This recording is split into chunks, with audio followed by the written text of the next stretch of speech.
ការយល់ដឹងពីអំណាចធម៌ពលរបស់ខ្លួននេះគឺសំខាន់ណាស់បងប្អូនពេលដែលយើងយល់ដឹងពីតម្លៃរបស់ខ្លួនចាកាត់ថ្លៃមិនបាននោះក៏យើងចាលែងហ៊ានបន្ទាបបន្ថោខ្លួនឯងថ្ងៃនេះដល់មេរៀន43គេថាអនុសម្បញ្ញៈជាដៃគូឆ្ពោះទៅសម្រាប់ជោគជ័យចង់ដឹងខ្លឹមសារឲ្យកាន់តែលម្អិតទៀតបងប្អូនចាចូលតាមដានវីដេអូនេះរហូតដល់ចប់គ្រប់មេរៀនខ្លឹមសារដែលខ្ញុំយកអាននេះបងប្អូនចាគឺស្ទើរសំខាន់ពេលដែលបងប្អូនបានយល់ដឹងអំពីធម៌ពលរបស់ខ្លួនចាធ្វើឲ្យយើងកាន់តែស្គាល់ខ្លួនឯងកាន់តែច្បាស់ពាក្យថាជោគជ័យគឺមានន័យថាជោគជ័យនៅក្នុងជីវិតរស់នៅជារយៈពេលយូរអង្វែងក្នុងការមានសេចក្តីសុខស្ងប់សោមនស្សរីករាយនិងការមានសុភមង្គលលើភពផែនដីដែលចាត់ទុកជារយៈ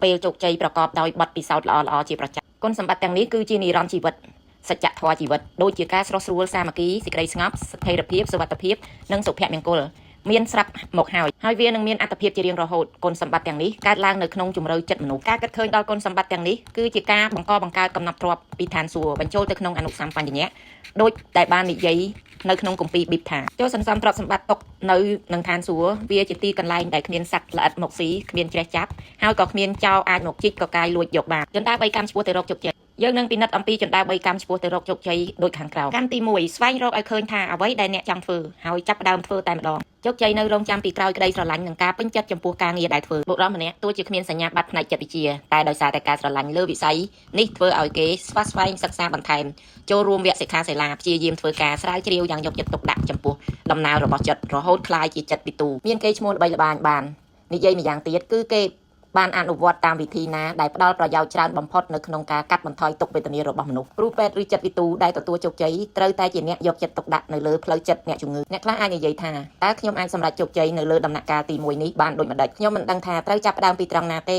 ក្នុងករណីបែបនេះចូលសូត្រអធិដ្ឋានដើម្បីបញ្ជាក់ដូចនេះថាសូមឲ្យភាពឆ្លាតវៃដ៏អស្ចារ្យនៃអនុសម្បញ្ញៈជួយបង្ហាញផ្លូវល្អៗដល់ខ្ញុំផងនិយាយប្រយោគនេះដដែលយ៉ាងស្ងៀមស្ងាត់តាំងចិត្តមោះមុតប្រកបដោយការស្ថាបនាច្នៃប្រឌិតពីក្នុងជំរឿចិត្តនៅពេលអ្នកប្រកាន់ជំហរមុតមាំមិនរាថយពោពេញទៅដោយសទ្ធានិងការជឿជាក់ចម្លើយគឺនឹងកើតឡើងនៅក្នុងរូបភាពក្នុងអារម្មណ៍នៅក្នុងប្រភ្នូលឬក៏នៅក្នុងទំនោរដែលមានទិសដៅជាក់លាក់វានឹងសំដៅមករកអ្នកយ៉ាងច្បាស់យ៉ាងស្ងប់សុខហើយបង្កើតឡើងជាការត្រាស់ដឹងនៅក្នុងខ្លួនកម្មទី2មានជំនាញពិសេសនៅក្នុងវិស័យអ្វីមួយហើយមានភាពប៉ិនប្រសប់និងយល់ដឹងលើការងារផ្នែកនោះខ្ពស់ជាងអ្នកដទៃឧទាហរណ៍បើបុរសម្នាក់ជ្រើសរើសយកការធ្វើជាអ្នកគីមីវិទ្យ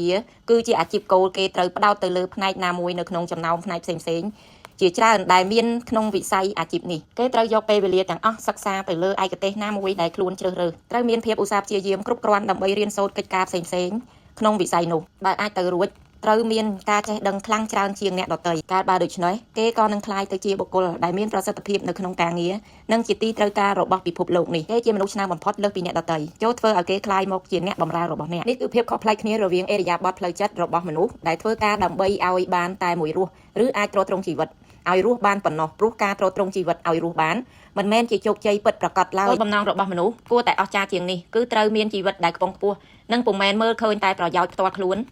នត្រូវចេះចែករំលែកដល់អ្នកដទៃដូច្នេះហើយទើបវាជាហេតុផលដែលធ្វើឲ្យមនុស្សបោះនំប៉័ងចូលទឹកធ្វើជាអាហារឲ្យត្រីកម្មទី3អ្នកត្រូវតែប្រកាសនៅក្នុងចិត្តថាអ្វីដែលខ្លួនចង់ធ្វើមិនត្រឹមតែផ្ដល់ផលប្រយោជន៍សម្រាប់តែជោគជ័យផ្ទាល់ខ្លួនសុទ្ធសាធនោះទេការប្រឹងប្រែងរបស់អ្នកត្រូវតែមិនអាត្មានិយមតែវាជាប្រយោជន៍ដល់មនុស្សជាតិផងដែរនេះគឺដ៏ល្អឥតខ្ចោះត្រូវបានគេបង្កើតឡើងឬអាចនិយាយម្យ៉ាងទៀតថាបើគំនិតរបស់អ្នកមានគោលផ្ដោតទៅលើការចែករំលែកដល់មនុស្សលោកនោះវានឹងជះផលត្រឡប់មករកអ្នកវិញតែប្រសិនបើវាគ្រាន់តែជាការរកប្រយោជន៍ផ្ទាល់ខ្លួនវត្តដាក់ចលនាដ៏ល្អឥតខ្ចោះក៏នឹងមិនកើតរូបរាងដែរហើយអ្នកក៏អាចនឹងទទួលមេរៀនជីវិតនៅក្នុងរយៈពេលខ្លីៗដូចជារោគទាបជាធិនិងស្ថិតនៅក្រោមបន្ទាត់ដែនកំណត់ផ្សេងៗជោគជ័យពិតប្រាកដស្ថិតនៅលើអ្វីអ្នកខ្លះអាចនិយាយថាលោកចែមប្រើល្បិចកលលក់ភាគហ៊ុនប្រេងបានលុយច្រើនមហាសាលគេទទួលជោគជ័យខ្លាំងណាស់បុរសម្នាក់អាចមើលទៅហាក់ដូចជាទទួលជោគជ័យមួយរយៈតែលុយដែលគេបានទទួលមកដោយអសុចរិតវាក៏តែងតែដុសស្លាបហើរចេញទៅវិញយ៉ាងឆាប់រហ័សពេលយើងប្លន់បានពីអ្នកដទៃគឺប្រៀបដូចជាប្លន់ពីខ្លួនឯងដូច្នោះព្រោះយើងទទួលអារម្មណ៍ថានៅតែឃ្លាននៅតែខ្វះខាតតែវាបង្ហាញខ្លួនឲ្យយើងឃើញយ៉ាងច្បាស់នៅក្នុងខ្លួននិងក្នុងជីវិតគ្រួសារនិងក្នុងទំនាក់ទំនងជាមួយអ្នកដទៃយើងធ្វើឲ្យអារម្មណ៍នឹកគិតរបស់យើងคล้ายជាការពិតយើងក៏បង្កើតនៅអ្វីដែលយើងជឿជាក់ទោះបីបុរសម្នាក់នោះអាចមានកប់ពពកតែកេងប្រវ័ញ្ចក៏មិនចាត់ទុកជាគេសម្រាប់ជោគជ័យគ្មានជោគជ័យណាដែលប្រឆាចអំពីក្តីសុខស្ងប់នោះទេ